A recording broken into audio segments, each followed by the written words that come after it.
అధ్యక్షులు యాకూబ్, అభిమాన సినీ నటులు, రచయిత, ముఖ్యంగా గత 10 సంవత్సరాలుగా ప్రజా ఉద్యమాలతో కలిసి నడుస్తున్న ప్రకాష్ రాజ్ గారు, అమరులు గౌరీ లంకేష్కి సన్నిహిత మిత్రులు, వేదిక మీద ఉన్న ఇతర పెద్దలు, సభలో ఉన్న పెద్దలు, మిత్రులారా, పుస్తకంలోకి పోయే ముందు, పుస్తక పరిచయం చేసే ముందు, చందమామ, జైలు ఈ రెండు అవినాభావ సంబంధం ఉన్న రెండు అంశాలు. జైలులో ఉన్న ప్రతి ఒక్కరూ చందమామను అయితే చూడకుండా ఉండలేరు. ఒకవేళ చందమామను చూడలేకపోయినా వెన్నెలను చూడకుండా ఉండలేరు. వెన్నెలను, చందమామను బందీ చేయడం ఎవరికీ సాధ్యం కాదు. అందువల్లనే జైళ్లలోకి వెళ్ళిన వాళ్ళందరూ, జైళ్లలోకి వెళ్ళిన తర్వాత కవులైన వాళ్ళు ఉన్నారు, కవులైనందువల్ల జైళ్లకు వెళ్ళిన వాళ్ళు ఉన్నారు. ఇద్దరూ కూడా జైళ్లలో చందమామ గురించి రాశారు. అటువంటి ఒక కవితతో ప్రారంభించి ఈ పుస్తక పరిచయం ప్రారంభిస్తాను. జైల్లో రాత్రి. నక్షత్రాలతో నిర్మించిన తిరుగుడు నిచ్చెన మెట్ల మీది నుంచి రాత్రి అంచెలు అంచెలుగా దిగి వస్తున్నది. నక్షత్రాలతో నిర్మించిన తిరుగుడు నిచ్చెన మెట్ల మీది నుంచి రాత్రి అంచెలు అంచెలుగా దిగి వస్తున్నది. ప్రేమమయ శబ్దాలు గుసగుసలాడుతున్నట్టు మెల్లగా, మృదువుగా గాలి తెమ్మెర వీస్తున్నది. తల వంచుకొని నిలబడిన ప్రవాసులలాగా జైలు వాకిట్లో చెట్లు ఆకాశ వస్త్రం మీద అద్దకప్పనిలో మునిగి ఉన్నాయి. నక్షత్ర కాంతిని ధూళిలో మాయం చేస్తూ, నీలాకాశాన్ని తెలుపు రంగులో ఉతికి ఆరేస్తూ, ముళ్ళ కంచెల పైకప్పుల మీద అందమైన వెన్నెల వేళ్ళు మెరుస్తున్నాయి. వియోగ బాధ నా మనసును నింపుతున్నట్టుగా ఆకుపచ్చని మూలల్లో తారట్లాడుతున్న నీడలు. ఒకే ఒక్క ఆలోచన నా హృదయంలో సంచలిస్తున్నది. ఈ క్షణాలు ఎంత మధురమైనవి, ఈ క్షణాలు ఎంత మధురమైనవి. నియంతృత్వ విషాలు తయారు చేసేవాళ్ళు ఉండని, చెలరేగని, వాళ్లకు ఒక్క విజయము దక్కదు, ఇవాళైనా రేపైనా.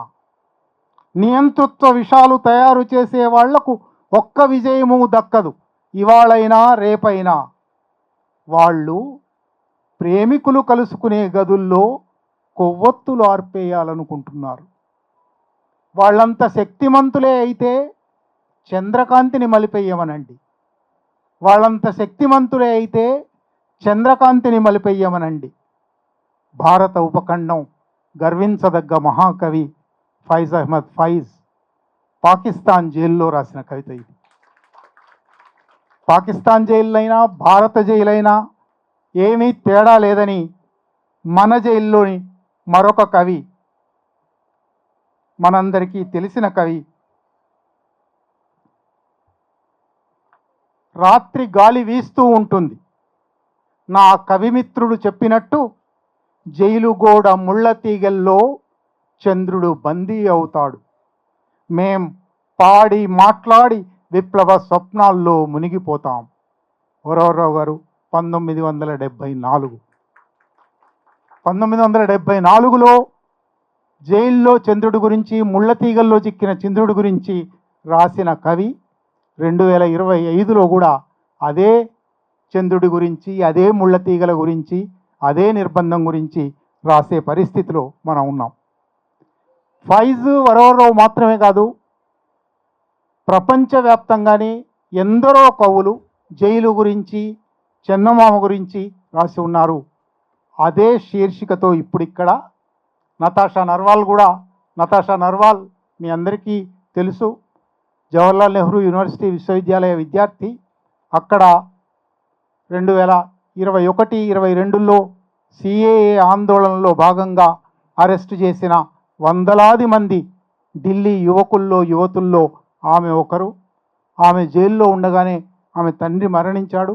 ఆమెకు బెయిల్ కూడా ఇవ్వలేదు, పెరోల్ కూడా ఇవ్వలేదు. నతాషా నర్వాల్ తాను జైల్లో కవిత్వం రాసింది. అంతకుముందు రాసిందో తెలియదు. జైల్లో కవిత్వం రాసింది. ఆ కవిత్వంలో ఒక వాక్యం, చందమామను ఎంతకాలం బందీ చేయగలరు. ఆ వాక్యం తీసుకుని పోలీస్ ప్రాజెక్ట్ అని న్యూయార్క్ నుంచి నడిచే ఒక డిజిటల్ మ్యాగజైన్ ఉన్నది. పోలీస్ కాదు, పోలీసులకు వ్యతిరేకమైన పోలీస్. ఈ పోలీస్ ప్రాజెక్ట్ అనే మీరు నెట్ మీద చూస్తే దొరుకుతుంది. వాళ్ళు ప్రపంచవ్యాప్తంగా రాజ్య బీభత్సానికి, రాజ్య హింసకు వ్యతిరేకంగా సృజనాత్మక శక్తిని ఎత్తిపడుతూ ఎన్నో రచనలు, ఇంటర్వ్యూలు, వీడియోలు చేసున్నారు. వాటన్నిటి ఆ ఫలితంగానే ఒక డిసెంటర్స్ మీద వాళ్ళు చేసిన ఒక వీడియో తర్వాత భీమా కోరేగాం ప్రాజెక్ట్ మీద కూడా చేయాలి అని భారతదేశానికి వచ్చారు. న్యూయార్క్ నుంచి నడిచే పత్రిక ఇది. సుచిత్ర విజయన్, ఫ్రాన్సెస్కా రెచియా అని ఇద్దరు అక్కడ ఆ పోలీస్ ప్రాజెక్టులో పనిచేస్తారు. వాళ్ళు భారతదేశానికి వచ్చిన తర్వాత చూస్తే ఒక్క భీమా కోరేగాం కాదు, కశ్మీర్ వేలాది మంది అట్లాగే ఉన్నారు, ఈశాన్య భారతం వేలాది మంది అట్లాగే ఉన్నారు, మధ్య భారతం వేలాది మంది ఆదివాసులు జైళ్లలో ఉన్నారు. వాళ్ళు వచ్చిన సమయానికి ఢిల్లీ కల్లోలాలు పేరిట ఢిల్లీలో వందలాది వేలాది ముస్లింలను అరెస్ట్ చేసి ఉన్నారు.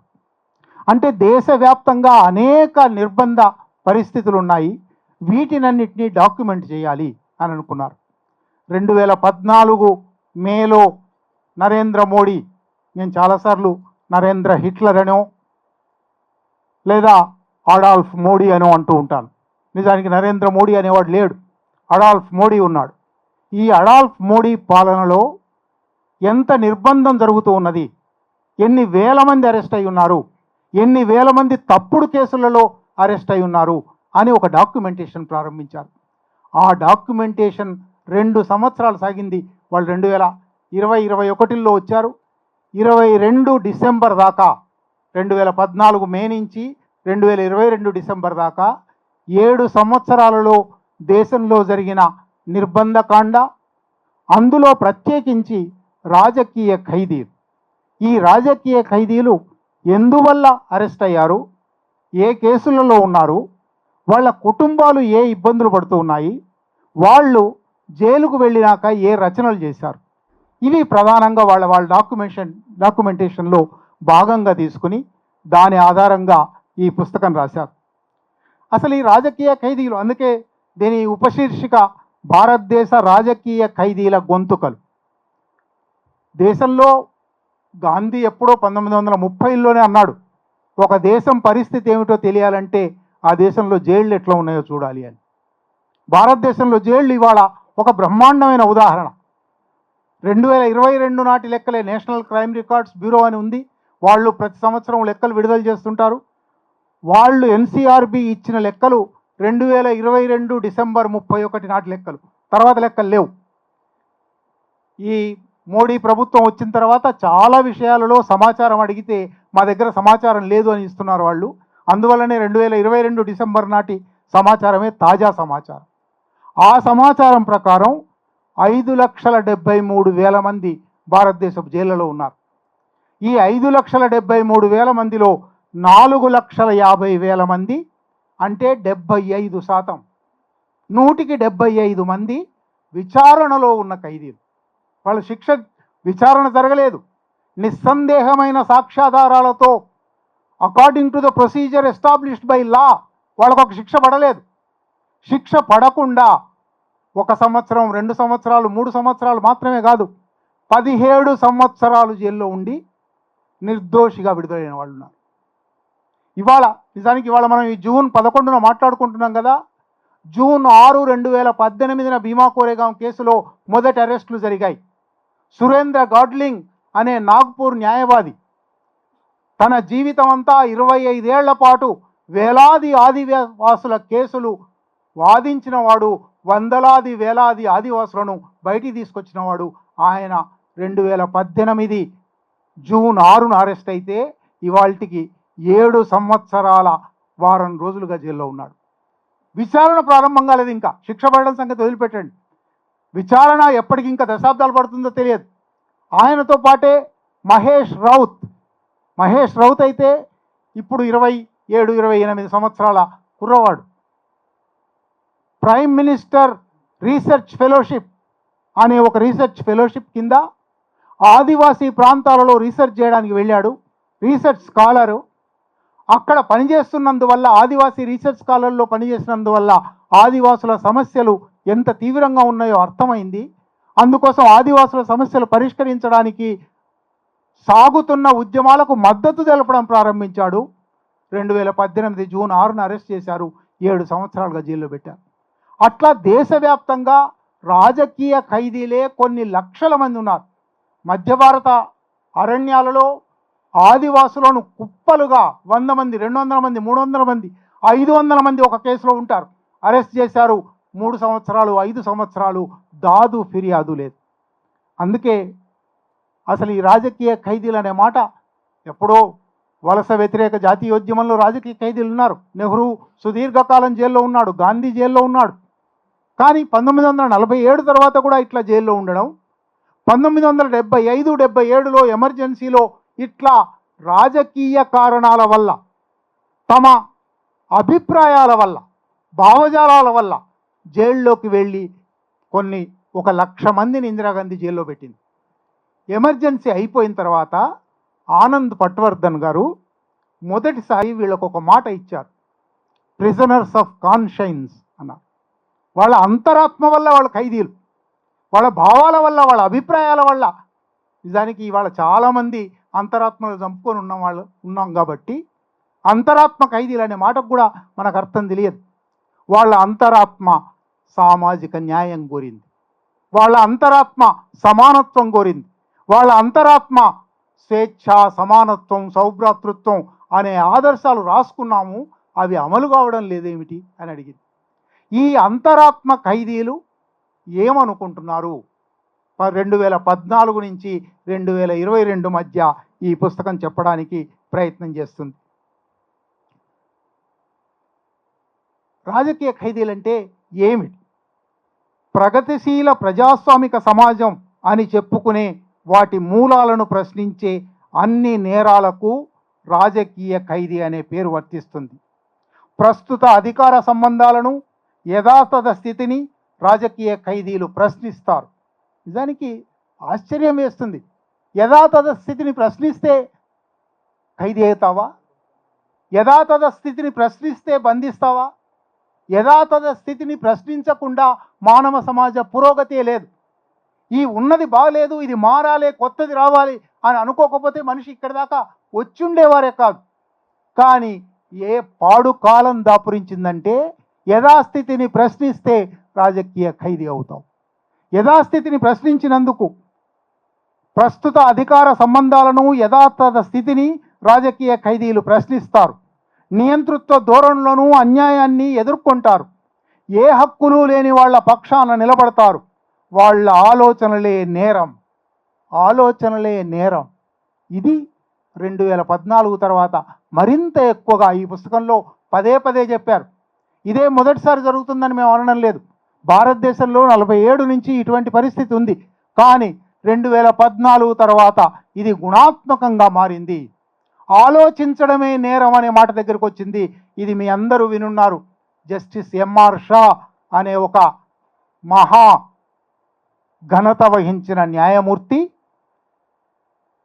ప్రొఫెసర్ జిఎన్ సాయిబాబా మీద నిర్దోషిగా నాగ్పూర్ బెంచ్ కొట్టేసిన తర్వాత స్టే కోసం ప్రాసిక్యూషన్ సుప్రీంకోర్టుకు పోయినప్పుడు, సుప్రీంకోర్టులో అది తన ముందరికి వచ్చినప్పుడు, జస్టిస్ ఎంఆర్ షా ముందరికి వచ్చినప్పుడు న్యాయవాదులు ఆయన కేసు కొట్టేశారు, మీరు స్టే ఇవ్వకండి, కావాలంటే మళ్ళీ విచారించండి, పైగా ఆయన 90% వికలాంగుడు, వైద్యశాస్త్ర పరిభాషలో 90% వికలాంగుడు, కాబట్టి స్టే ఇవ్వకుండా విడుదల చేయండి అని అంటే జస్టిస్ ఎంఆర్ షా గారు ఆయన వికలాంగుడు కావచ్చు కానీ మెదడు ఉంది కదా, అది ప్రమాదకరం కదా అన్నారు.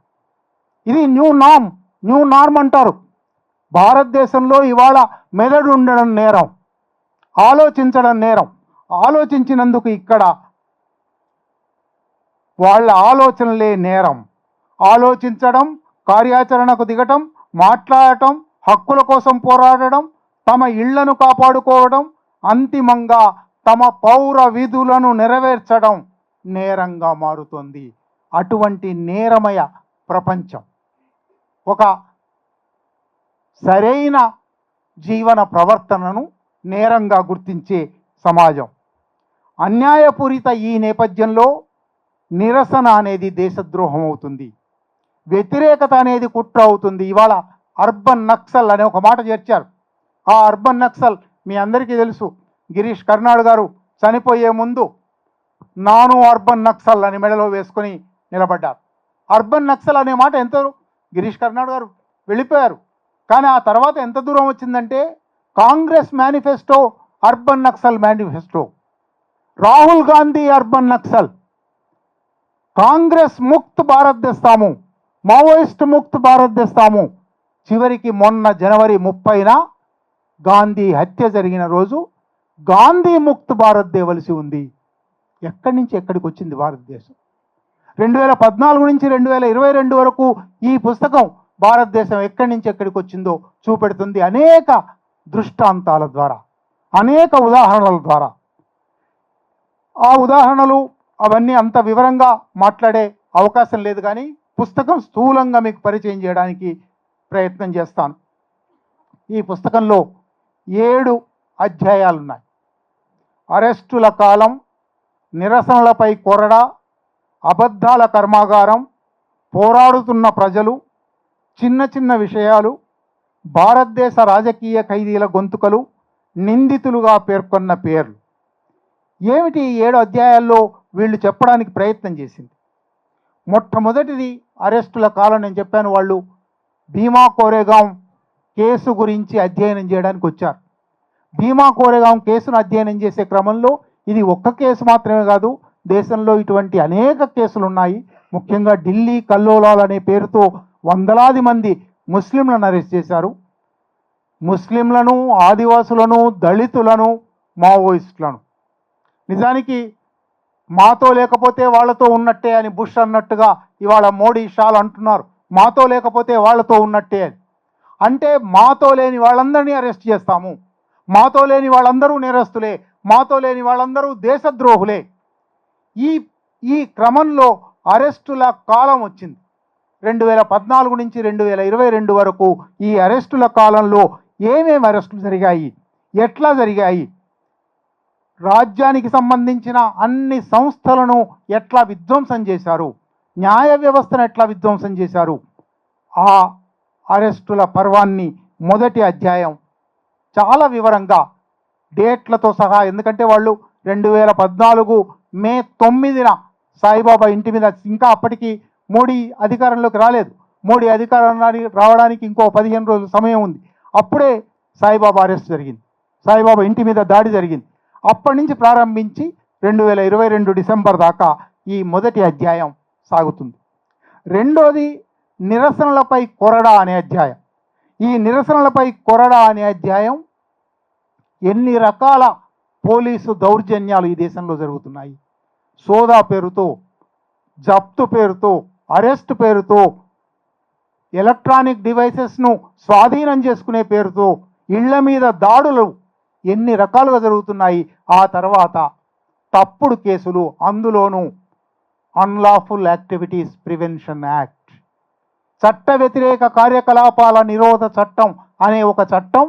నిజానికి ఎంత చట్ట వ్యతిరేకమైన చట్టం అంటే అది, ఆ చట్టం ప్రకారం బెయిల్ ఇవ్వడానికి వీల్లేదు.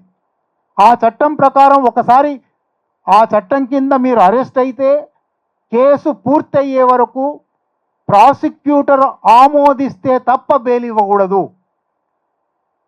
న్యాయమూర్తి చేసిన ఆరోపణలు నిజమే అని తన బుర్రకు తోస్తే దాని సాక్ష్యం అక్కర్లేదు, విచారణ అక్కర్లేదు. పాత రోజుల్లో ఇండియన్ జ్యూరిస్ప్రుడెన్స్, ఇంతకుముందే చెప్పినాను, నిస్సందేహమైన సాక్ష్యాధారాలు, beyond any reasonable doubt, procedure laid out by established by లా, ఈ 2 కారణాలను తుంగలో దొక్కి ఇవేమీ అక్కర్లేదు, ప్రాసిక్యూషన్ అనుమతి, జడ్జి గారి మనసులో ఇవి నిజమే అనిపిస్తే బెయిల్ ఇవ్వనక్కర్లేదు. 17 సంవత్సరాలు ఇంతకుముందు చెప్పాను. బొంబాయి రైట్స్ కేసులో, బొంబాయి బ్లాస్ట్ కేసులో అరెస్ట్ అయిన ఖాలిద్ 17 సంవత్సరాలు జైల్లో ఉన్న తర్వాత ఆ కేసును ఆయన నిర్దోషి, సాక్ష్యాధారాలు లేవు అని కొట్టేశారు. అంటే జీవితం అంతా ధ్వంసం అయిపోయింది, వ్యర్థమైపోయింది. మన కళ్ళ ముందర చూసాం. సాయిబాబా యూఏపీఏ కేసులో ఉన్నాడు, అందువల్లనే 10 సంవత్సరాల పాటు జైల్లో ఉన్నాడు. 10 సంవత్సరాలలో శరీరంలోని ప్రతి అంగము ధ్వంసం అయిపోయింది, శిథిలం అయిపోయింది. ఈ శిథిలమైపోయిన స్థితిలో కేసు కొట్టేసి ఆయన విడుదలయ్యి 6 నెలలు బయట ఉన్నాడు. 6 నెలల్లో 4 నెలలు చికిత్సకే సరిపోయింది. ఆ చికిత్సలో కూడా శిథిలమైపోయిన అవయవాలను తిరిగి పునరుద్ధరించడం సాధ్యం కాలేదు. ఆయన మరణించాడు. ఈ 2వ అధ్యాయం నిరసనలపై కొరడా అనేది మొత్తంగా ఇటువంటి రాజ్య బీభత్సం, రాజ్య హింస వ్యక్తుల మీద యూఏపీఏ అనే ఒక దుర్మార్గమైన చట్టం, డ్రెకోనియన్ లా అంటారు ఇంగ్లీష్లో. దుర్మార్గం అనేది కూడా చాలా చిన్న మాట. ఈ దుర్మార్గమైన చట్టం ఎన్ని వేల మందిని, మనం ఇంకా తెల్లబట్టల మధ్యతరగతి వ్యక్తీకరణ శక్తి ఉన్న వాళ్ళ గురించి మాత్రమే మాట్లాడుతున్నాం. ఛత్తీస్గఢ్లో, జార్ఖండ్లో, మహారాష్ట్రలో, తెలంగాణ, ఆంధ్రప్రదేశ్లో దండకారణ్యం విస్తరించిన 6-7 రాష్ట్రాలలో వేలాది మంది ఆదివాసులు ఇటువంటి కేసుల్లో ఉన్నారు. ఒకసారి అరెస్ట్ చేసిన తర్వాత వాళ్ళ ఊరికి వెళ్ళడానికి అవకాశం లేదు, వాళ్ళ బంధువులు వచ్చి వాళ్ళని కలవడానికి అవకాశం లేదు, వాళ్ళకు బెయిల్లు లేవు. అటువంటి దుర్మార్గమైన చిట్టానంతా ఈ 2వ అధ్యాయం నిరసనలపై కొరడా. ఇవి కొంత మాట్లాడుతుంటే ఇది ఏదో సాయుధ మావోయిస్టుల కథ అనిపిస్తుంది, లేదా సాయుధ కాశ్మీరీ మిలిటెంట్ల కథ అనిపిస్తుంది. ఎంత మాత్రము కాదు. నిరాయుధమైన ఆదివాసులు, నిరాయుధంగా సిటిజన్షిప్ అమెండ్మెంట్ యాక్ట్ అనేది మా పౌరసత్వాన్ని ధ్వంసం చేస్తుంది, లేకుండా చేస్తుంది. ఇది రాకూడదు అని షహీన్ బాగ్ లాంటి చోట, దేశవ్యాప్తంగా అనేక చోట్ల నిరసన ప్రదర్శనలు, శాంతియుత గాంధేయ నిరసన ప్రదర్శనలు. నినాదాలు ఇవ్వడం కూడా లేదు, చేతిలో ఆయుధం పట్టుకోవడం లేదు, కర్ర పట్టుకోవడం లేదు, ప్లకార్డులు కూడా లేవు. నిరసన శిబిరాల్లో కూర్చున్నారు. అటువంటి వాళ్ళని అరెస్ట్ చేశారు. ఇప్పటికీ షార్జిల్ ఇమాం ఇంకా జైల్లో ఉన్నాడు, ఒమర్ ఖలీద్ ఇంకా జైల్లో ఉన్నాడు. అటువంటి వాళ్ళు అనేక మంది ఇప్పటికీ జైల్లో ఉన్నారు. ఈ 2వ అధ్యాయం నిరసనలపై కొరడా. ఢిల్లీ రాయట్స్, 2020 రాయట్స్, భీమా కోరేగాం కేసు, అటువంటి కేసులన్నిట్లో నిరసనల మీద ఎట్లా కొరడా జళిపించారు చెప్తుంది. 3వది అబద్ధాల కర్మాగారం అని ఇంకొక అధ్యాయం. ఈ అబద్ధాల కర్మాగారం, అసలు భారతదేశంలో అబద్ధాలు ఎట్లా తయారవుతున్నాయి ఇవాళ చాలామందికి తెలుసు. వాట్సప్ ఫ్యాక్టరీ అనే మాట మీరు వినున్నారు. వాట్సప్ ఫ్యాక్టరీ అనే మాట రాకముందే దాదాపు 7-8 సంవత్సరాల కింద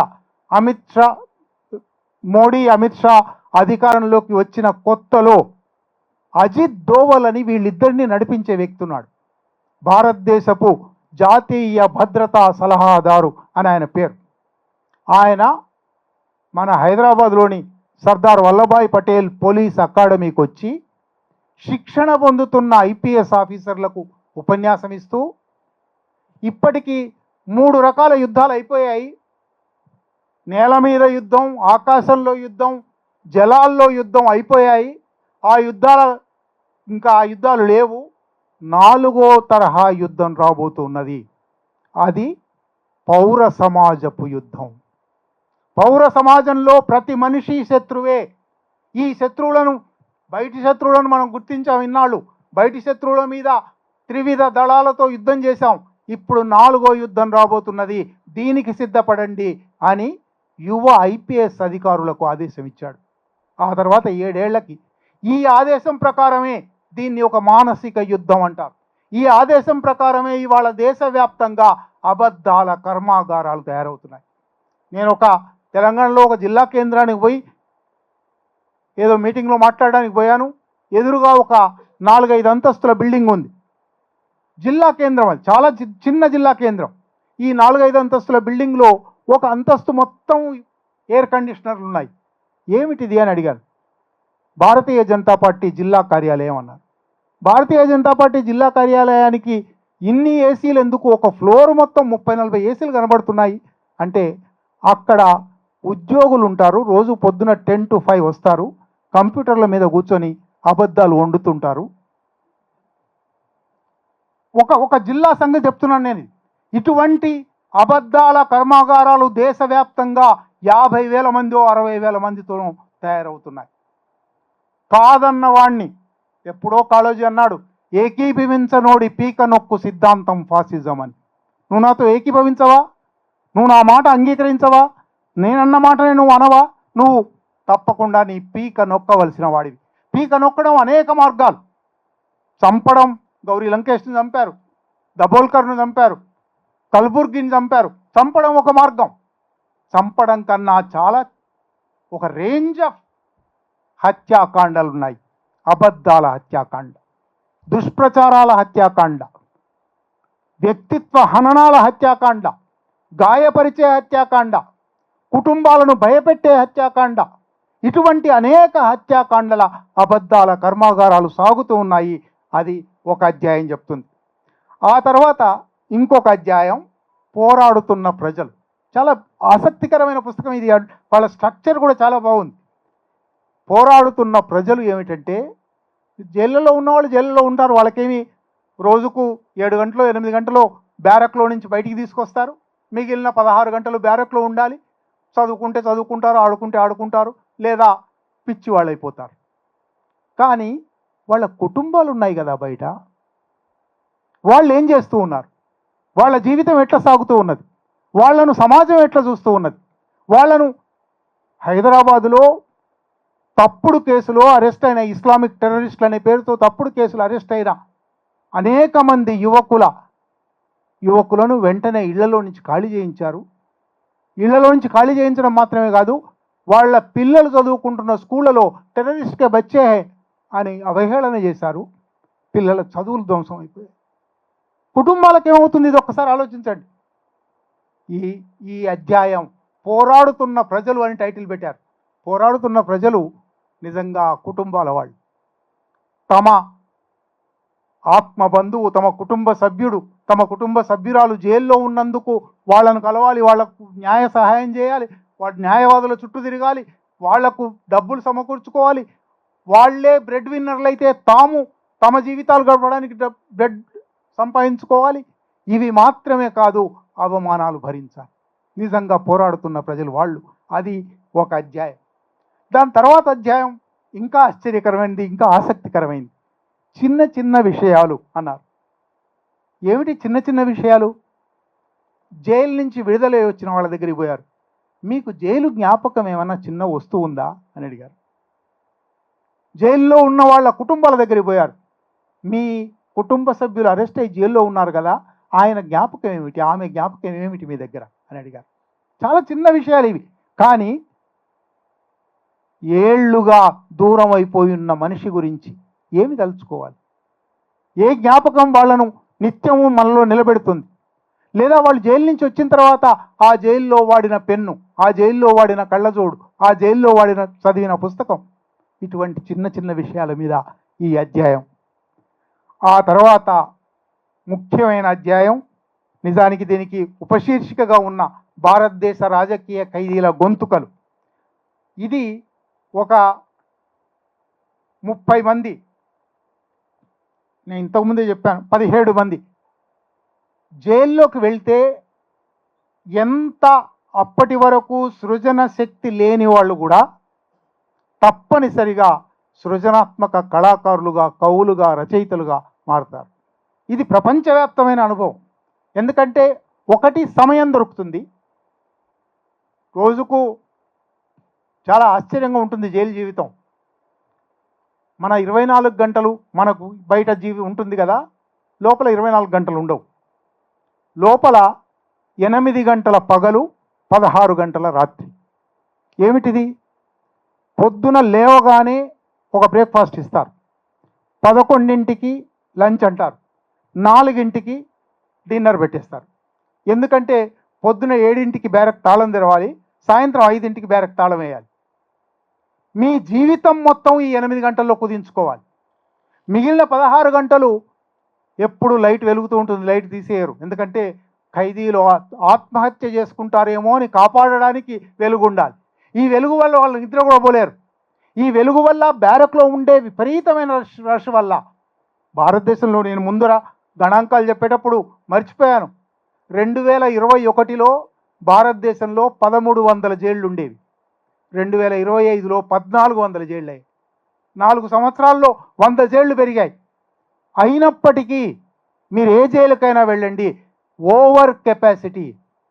1000 మంది ఉండవలసిన జైల్లో 1500 మంది, 2000 మంది ఉంటారు.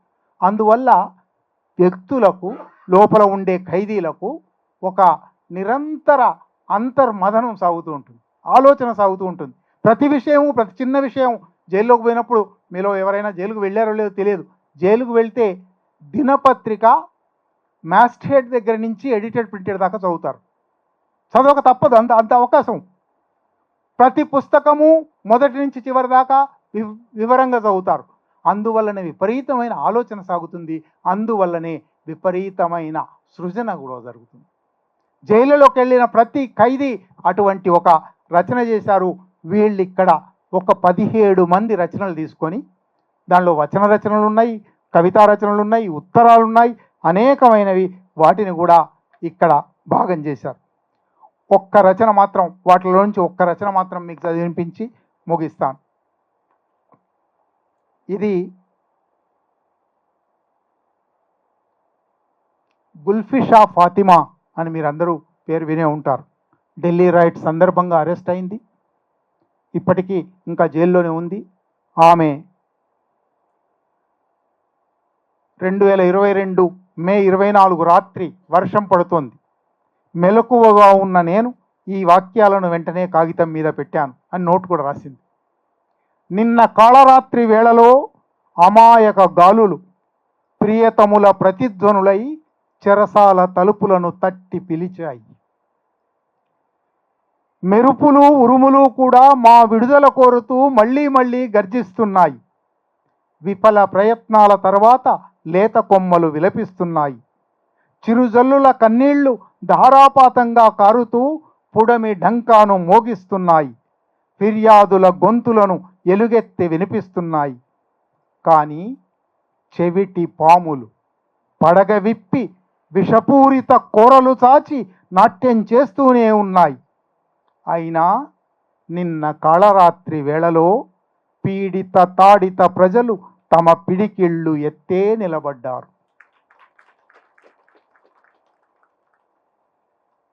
చివరిగా ఈ రాజకీయ ఖైదీల గొంతుకలు గడిచిపోయిన గొంతుకలు కావు. 2014, 2022 అని దీని మీద తేదీలు ఉంటే ఉన్నాయేమో కానీ ఇవాల్టికి ఈ ఖైదీలలో చాలామంది ఇంకా జైళ్లలో ఉన్నారు. ఈ ఖైదీలలో చాలామంది జైళ్లలో ఉండడం మాత్రమే కాదు, ఆపరేషన్ కగార్ పేరుతో, నేను ఇంతకుముందే చెప్పాను, హత్యాకాండకు ఒక రేంజ్ ఉన్నది. ఆపరేషన్ కగార్ పేరుతో 2014 జనవరి 1న ఒక 6 నెలల పసిపాపను చంపడంతో ప్రారంభమైన మారణకాండ ఇప్పటికీ 550 మందిని బలి తీసుకుంది. ఈ 550 నిజంగా రాజకీయ ఖైదీలు కాదగిన వాళ్ళు. రాజకీయ ఖైదీలు అయితే దశాబ్దానికో 2 దశాబ్దాలకో విడుదలవుతారనే ఒక నమ్మకమైనా ఉండేది, కానీ ఇప్పుడు వాళ్ళు లేరు. అందువల్ల ఈ రాజకీయ ఖైదీల గురించి ఆలోచించేటప్పుడు రాజకీయ ఖైదీలు కాకుండా